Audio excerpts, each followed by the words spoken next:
Hello and welcome. When George Hill and Milwaukee Bucks refused to play their game last week after Jacob Blake was shot in Wisconsin, they possibly didn't know that they will end up changing the course of this election.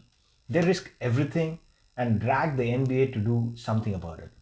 The Bucks game was postponed, and one by one, all the games scheduled for that day got postponed. As usual, a black man was shot, and as usual, a portion of the media did everything to pin the blame on the victim, but the players refused to carry on as usual. So instead of watching it from the sidelines with horror and continuing to carry on with their work, the NBA players pushed relentlessly and got the NBA to yield to their requests. The NBA, which is already struggling due to the coronavirus, didn't really have the leverage to push back. And what they have done, or let's say what they have promised to do, is nothing short of amazing.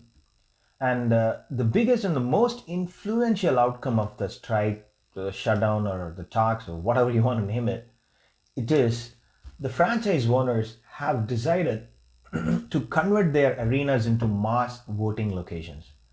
So, apart from that, the NBA has also agreed to engage in a broad range of civic issues and include advertising spots in each NBA playoff game to raise awareness about voting.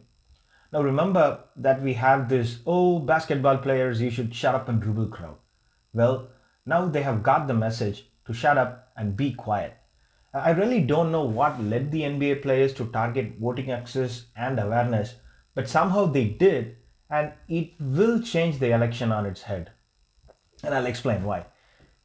Black voter turnout is the key to stop Trump.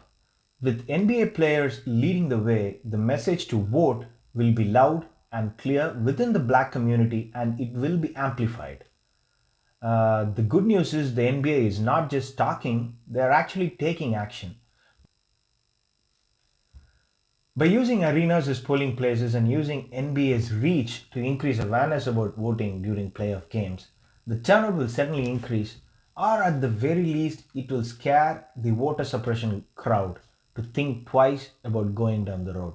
They should be asking themselves, should we double down on voter suppression tactics and get more people involved from the opposite side, or should we just try to do this thing quietly? And I believe they are going to do this quietly instead of being aggressive about it. And that's a big message that LeBron James, George Hill, and all the other NBA players have done it very, very effectively. They have told them, shut up and watch it on TV.